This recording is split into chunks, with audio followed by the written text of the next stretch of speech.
ఏం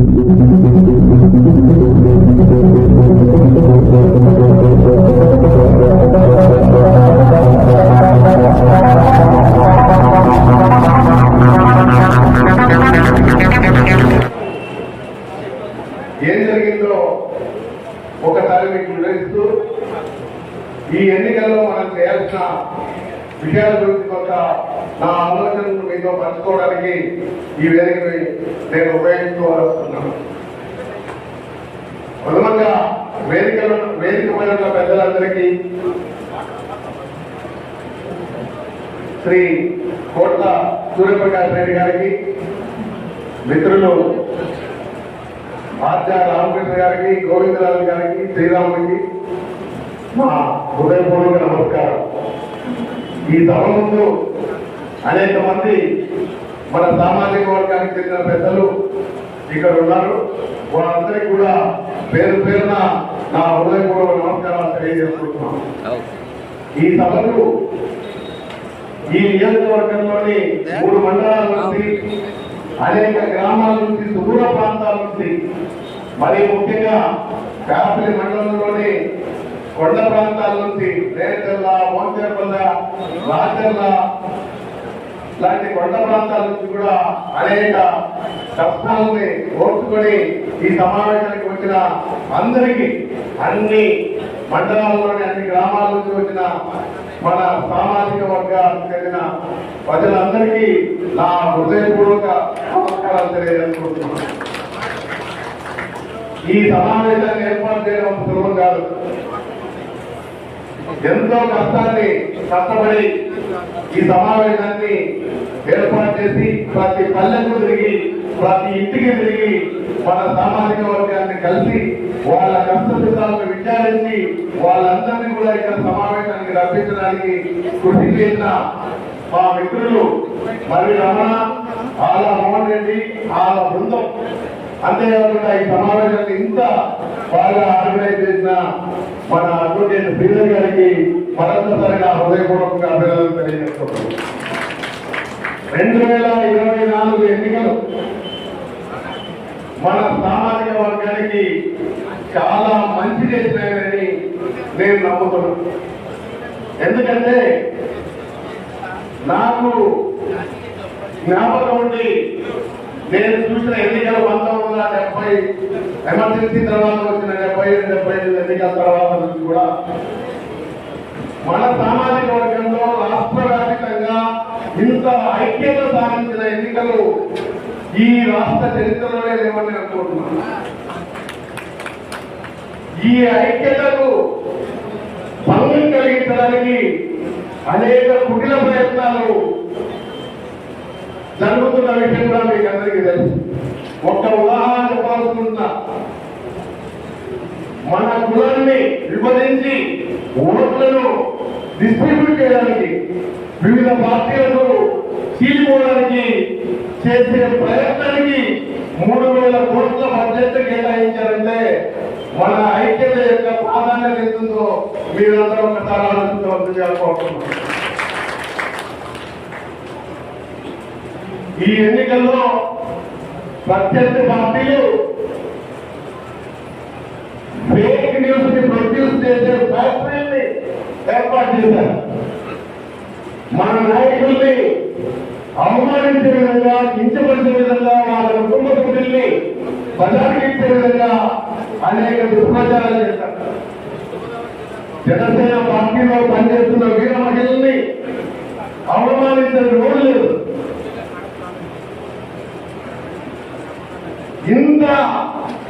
ఎంత దుష్ప్రచారం చేసినా ఈ సామాజిక వర్గంలో రాష్ట్ర వ్యాప్తంగా ఒక ఐక్యం అనేది ఇంకా సంక్లిష్టమైన విషయం మనందరం ఈరోజు గుర్తుంచుకోవాలి. అందుకే ఈ ఎన్నికలు మనకు చాలా ప్రధానమైనది. మీరు చూసే ఉంటారు, ఇవాళ ఏ టీవీ ఛానల్ ఓపెన్ చేసినా, ఏ యూట్యూబ్ ఛానల్ ఓపెన్ చేసినా, ఏ న్యూస్ పేపర్ ఓపెన్ చేసినా చర్చ అంతా కాపులు పరిసర ఐక్యత మీదనే జరుగుతుంది. మీరు చూడండి ఎంత టైం కేటాయిస్తున్నారంటే, అంటే ఇది ఐక్యంగా ఉండకూడదని ఒక వర్గం, ఇది ఐక్యంగా కంటిన్యూ కావాలని కోరుతున్నాం. ఇవాళ ఈ ఐక్యత సాధించడానికి అనేక కారణాలు ఉన్నాయి.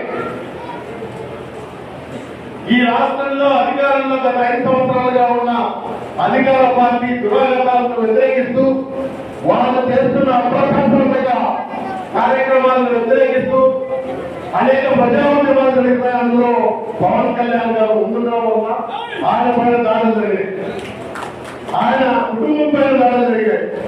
అయినప్పటికీ పవన్ కళ్యాణ్ గారు ఒకే ఒక నిర్ణయం తీసుకున్నారు. తాను ఛాలెంజ్ చేస్తూ అంటే వినయం ప్రదర్శిస్తూ రాజకీయాల్లో మనమందరం నేర్చుకోవాల్సిన ఒక గుణాన్ని ఆయన మనకు చెప్పారు.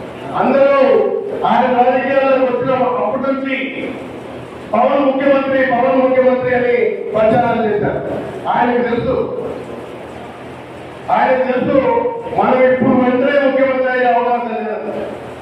అందుకని ఆయన ఎంత వినయంగా ఈరోజు రాజకీయాల్లో తన ప్రవర్తన మనం చూస్తూనే ఉన్నాం.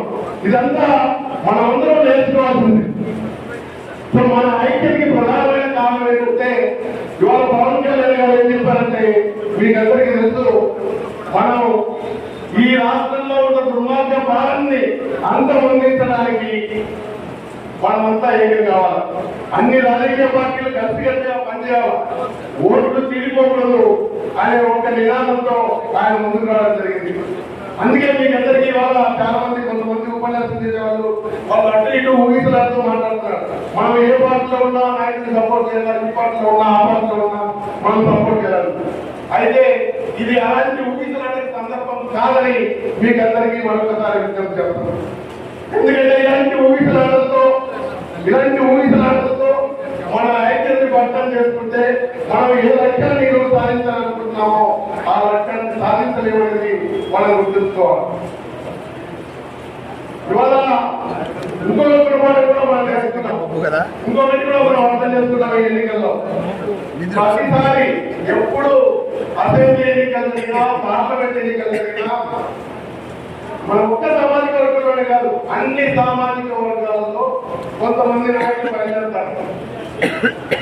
వాళ్ళందరూ వాళ్ళు స్వతహాగా తాకట్టులో ఉండి వాళ్ళ సామాజిక వర్గాన్ని తాకట్టు పెట్టడానికి అనేక మంది ప్రయత్నం చేస్తూ ఉంటారు. అదేవిధంగా ఇవాళ మనం ఎంత చెప్పుకున్నా ఒకటి మాత్రం వాస్తవాన్ని మనం అంగీకరించాల్సిందే, మన సామాజిక వర్గంలో కూడా కొంతమంది వాళ్ళందరూ వాళ్ళు తాకట్టు పడి సామాజిక వర్గాన్ని తాకట్టు పెట్టడానికి ప్రయత్నాలు చేసిన విషయం మీకు అందరికీ తెలుసు. ఈ రాష్ట్రంలో మొట్టమొదటిసారిగా ఈ ఎన్నికలు జరిగిన తర్వాత అలాంటి తాకట్టులో ఉన్న వాళ్ళు మన సామాజిక వర్గాన్ని తాకట్టు పెట్టాలనుకునే వాళ్ళు చరిత్రహీనులుగా మిగిలిపోతారనేది మీరందరూ గుర్తుంచుకోవాలి. ఇది ఈ ఎన్నికలు మనకు చాలా ప్రధానమైనవి. ఒక నెల క్రితం ఇక్కడ మనందరం సమావేశమైనాము. ఆ సమావేశంలో నేను ఒక విషయం చెప్తాను. ఆ సమావేశం తర్వాత సూర్యప్రకాష్ రెడ్డి గారి ఇంటికి వెళ్ళి విశాఖలో మేము చర్చించడం జరిగింది. ఒక విషయం ముఖ్యంగా వాళ్ళకి తెలియజేయడం జరిగింది. ఏంటంటే ఆ రోజు మీటింగ్ లో చాలా మంది మన సామాజిక వర్గానికి చెందిన వాళ్ళు మన ఆవేదన వ్యక్తం చేయడం జరిగింది. ప్రధానమైన అంశం ఏంటంటే మా సామాజిక వర్గానికి ఇంతమంది ఓటర్లు ఈ నియోజకవర్గాన్ని ఒకసారి చూసుకుంటే 40,000 తక్కువ లేకుండా ఈ డోన్ పట్టణంలోనే 10,000 మంది ఓటర్లు ఉన్నారు. మేమంతా కోరుకున్నది ఏంటంటే మాకు పదవులన్నీ మాకే రావాలని కోరుకుంటున్నారు. అయితే మా సామాజిక వర్గ ప్రాతిపదికన సూర్యప్రకాష్ రెడ్డి గారికి నా విజ్ఞప్తి,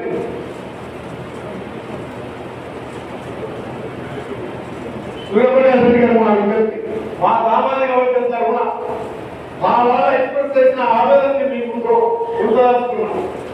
మాకు ఈ రోజు రేపు మున్సిపల్ ఎలక్షన్ జరుగుతాయి, పంచాయతీ ఎలక్షన్ జరుగుతాయి, ఇంకా ఈ సామాజిక వర్గానికి మా జనాభాకున్న ప్రాతిపదికనే నామినేషన్ పోస్టులో కానీ మున్సిపాలిటీలో కానీ పంచాయతీలో కానీ వాళ్ళకి సరైన ప్రాధాన్యం ఇవ్వాల్సిందిగా ఉదయపూర్వకంగా చాలా ముఖ్యం. ఎందుకంటే అనేక సంవత్సరాలుగా అనేక ఎన్నికల్లో మేము మోసపోయి అనేక రాజకీయ పార్టీలకు సపోర్ట్ చేశారు. ఇవాళ మాకందరికీ ఉన్న ధైర్యం ఏంటంటే మాకు ఒక దిక్సూచి ఉంది, మాకు ఒక నాయకుడు ఉన్నాడు. మా నాయకుడి ద్వారా మేము మీ దగ్గర ఒక బార్గెనింగ్ కూడా పెట్టుకోవడానికి అవకాశం ఉంది. మాకు తప్పనిసరిగా మా సామాజిక వర్గానికి ఆ ప్రాతిపదికన నామినేషన్ అవుతుంది. అప్పుడే మాకు మీ పట్ల నమ్మకం కలుగుతుంది. అప్పుడే మాకు మరింత మీ అన్ని రాజకీయ పార్టీలకి ఏ రాజకీయ పార్టీ అయినా మరింత మీకు సపోర్ట్ చేయాలనే ఆలోచన మాట్లాడుతున్నారు. అందుకని మీరు తప్పనిసరిగా గుర్తుంచుకోవాల్సిందిగా మరోసారి మా సామాజిక వర్గ ప్రజలందరితో కూడా మీకు మా అంతేకాదు ఈ ఎన్నికల్లో మనకుంటున్న మాట నేర్పాయి. నాకు తెలుసు మనం ఏ పనిలో మన సామాజిక వర్గానికి చేసిన వాళ్ళు పెద్దందారులుగా ప్రవర్తించలేదు. మనకు ఇతర సామాజిక వర్గాలతో ఏ విధంగా సహకరించాలో ఎలా ఉండాలనేది మనందరికీ తెలుసు. కాబట్టి మనం భవిష్యత్తులో రాజకీయ పరంగా ఎదగడానికి మనం మాత్రం ఐక్యంగా ఉంటే సరిపోదు. మనం ఇతర సామాజిక వర్గాలతో కలిసిపోవాలా, వాళ్ళతో కలిసి మన సమస్యలు మనం ఎదుర్కోవడానికి గౌరవం చేయాల్సిన అవసరం ఉంది. అందుకని ఈరోజు ఐక్యం అంటే ఇదేదో ఒక మన ప్రత్యక్ష సమాజంలో ప్రత్యక్షులు ఎవరంటే ఈ సమాజాన్ని మొత్తంగా దోపిడీ చేసుకోవాలనుకునేవాళ్ళు, ఈ సమాజంలో ప్రజాస్వామ్యంలో ఉన్నతులు అనుకునేవాళ్ళు, ఈ సమాజంలో అన్ని వ్యవస్థల్ని నాశనం చేస్తున్నవాళ్ళు. ఇవాళ నేను విద్యా వ్యవస్థకు సంబంధించిన వాడిని చాలా గొప్పగా చెప్పుకుంటారు. ఈరోజు అధికారంలో ఉన్న రాజకీయ నాయకులు విద్యా వ్యవస్థని సమూలంగా మార్చిపడేదాము. విద్యా వ్యవస్థలో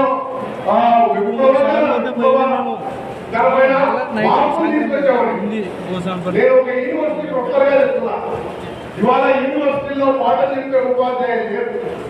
చాలా డిపార్ట్మెంట్ లో ఒకరిద్దరు కూడా లేరు. 100 మంది విద్యార్థులు ఉన్నప్పటికీ ఉపాధ్యాయుల రిక్రూట్మెంట్ జరగగా చాలా సంవత్సరాలు అయింది. అదేవిధంగా ఇవాళ స్కూళ్ళల్లో టీచర్లు లేరు, చాలా మూసిపడేశారు. మనం రికార్డు చూస్తే బడికి పోని చిన్నపిల్లలు బాలబాలికలు సంఖ్య పెరిగిపోయింది కదా 5 సంవత్సరాలుగా. స్కూల్ మూసేయడం వలన 2-3 స్కూల్ కప్పడం వలన. ఎందుకంటే 5 సంవత్సరాల నుంచి ఇంతవరకు డిఎస్సీ ప్రకటించలేదు. నిరుద్యోగ యువకులు ఉన్నారు, అంతేకాదు ఉపాధ్యాయులు, ఉద్యోగస్తులు, పెన్షనర్లు, ప్రతి ఒక్క ఈ సామాజిక వ్యవస్థని దోపిడీ చేయడం లేదు. అన్ని వర్గాల ప్రజల్ని పీడించిన ప్రభుత్వం ఈరోజు అధికారంలో ఉంది. ఏ నెల కూడా ఒకటో తేదీ జీతాలు రాలేదు, ఏ నెల కూడా ఒకటో తేదీ పెన్షన్ రాలేదు. ఇంతవరకు నేను ఒక సంవత్సరం క్రితం రిటైర్ అయినా, 1923 ఏప్రిల్ 30 నిన్నైనా కృష్ణదేవరాయ యూనివర్సిటీ ప్రొఫెసర్. కానీ ఇంతవరకు మన రిటైర్మెంట్ బెనిఫిట్ రాలేదు. విషయం ఏంటంటే ఇంత దుర్మార్గమైన పాలన ఈ రాష్ట్రంలో ఉంది. ఇది ఒక సామాజిక వర్గానికి సంబంధించింది కాదు. అందుకనే సమాజంలో ఉన్న అన్ని వర్గాల ప్రజలు తిరగబడి ఈ ప్రభుత్వాన్ని కాపాడాల్సిన పరిస్థితి ఉంది. ఈ ప్రభుత్వాన్ని మార్చాల్సిన అవసరం ఉంది. ఒక కొత్త ప్రభుత్వాన్ని తీసుకురావాల్సిన అవసరం ఉంది. అందులో కొత్త ప్రభుత్వంలో ఈ నియోజకవర్గానికి చెందిన ఎమ్మెల్యే మంత్రిగా ఉండాలని మనందరూ హృదయపూర్వకంగా కోరుకుంటున్నామని కేంద్ర సలహా తెలియజేస్తున్నారు. తద్వారా ఈ నియోజకవర్గ ప్రజలకి అభివృద్ధిలో కానీ లేకపోతే అన్ని విషయాల్లో మేలు జరుగుతుందని మనం నమ్ముతున్నాం. మరో ముఖ్యమైన విషయం ఇందాక శ్రీధర్ నాకు ముఖ్యమంత్రి చెప్పినట్టు మీరు మాట్లాడాలి. అది ఏంటంటే భూ హక్కులకు సంబంధించిన చట్టం ఈ మధ్యలోనే ఈ ప్రభుత్వం తీసుకొచ్చింది. ఎంత దుర్మార్గమైన చట్టం అంటే మీరు ఒకసారి చూడాలి. ఆ పాస్బుక్ ఇంటికి వెళ్తే ఆ పాస్బుక్ లో ఈ ప్రాపర్టీ మన తాతల నుంచో అందులో ఉండాల్సిన ఫోటో మీ హక్కుదారైతే మీ ఫోటో ఉండాలి. అయితే ఈ రాష్ట్ర ముఖ్యమంత్రి ఫోటో ఉంటుంది. ఎవరు హక్కుదారు? ఇది కేవలం ఫోటోతో పోవట్లేదు. మన భూమికి సంబంధించి అది ఒక 2 సెంట్ల ప్లాట్ కానీ 2 ఎకరాల పొలం కానీ దానికి సంబంధించిన హక్కుకు సంబంధించిన పత్రాలు మన దగ్గర ఉండవు. ఒరిజినల్ పత్రాలు మన దగ్గర ఉండవు. అవి ఒక రిజిస్టర్ ఆఫీస్ దగ్గర ఉంటాయి, ఒక ఆఫీసర్ దగ్గర ఉంటాయి. మనం వాటిని అమ్ముకోవడానికి ఆయన పర్మిషన్ తీసుకోవాలా. భూమి రిజిస్ట్రేషన్ ఆఫీసర్ పర్మిషన్ తీసుకొని మనము ఆ భూమిని తలగా పెట్టుకోవడానికి కానీ, బ్యాంకులో లోన్ తీసుకోవడానికి కానీ, లేకపోతే అమ్ముకోవడానికి కానీ హక్కు ఉంటాయి. ఒకవేళ ఆయన ఇది అమ్మడానికి వీళ్ళంటే మనం చేసేది ఏం లేదు. ఇంకొక ప్రమాదకరమైన విషయం ఏంటంటే మనము ఆయన మనల్ని మన హక్కుని భంగం కలిగిస్తే మనం కోర్టుకు వెళ్ళే అధికారం ఉంటుంది. సహజంగా కోర్టుకు వెళ్ళే హక్కు ఎవరు తీసేయడానికి లేదు. అయితే ఈ చట్టంలో మనం కోర్టుకు వెళ్ళే ముందు మొత్తం రెవెన్యూ అధికారులు అందరి దగ్గరికి వెళ్ళి వాళ్ళు మన హక్కుని నిరాకరిస్తే తప్ప మనం హైకోర్టుకు వెళ్ళడానికి వెళ్ళలేదు. అంటే మనకున్న ఫండమెంటల్ హక్కును కూడా, రైట్స్ కూడా ఈ చట్టం తీసుకెళ్ళిపోతుంది. కాబట్టి మనం అంతా జాగ్రత్తగా ఇవన్నీ ఎందుకు చేస్తున్నారో మీకు అందరికీ తెలుసు. భూమిని వాళ్ళు ఆక్రమించుకోవడానికి ఎక్కడెక్కడైతే ఎక్కడెక్కడైతే భూమి సంతోషంతో పాటు తీసుకోవడానికి ప్రయత్నం జరుగుతున్నాయి. మనం చాలా జాగ్రత్తగా ఉండాలి. ఈ రాష్ట్రంలో ఈ ప్రభుత్వాన్ని కొలవడానికి అనేక కారణాలు ఉన్నాయి. కానీ ఒక్క భూ హక్కు చట్టం పేరుతోనే ఈ ప్రభుత్వాన్ని కొలవడం అంత వ్యతిరేకత, అంత ప్రజలకు వ్యతిరేకమైన చట్టం. అందుకని మనమంతా జాగ్రత్తగా ఉండాలా.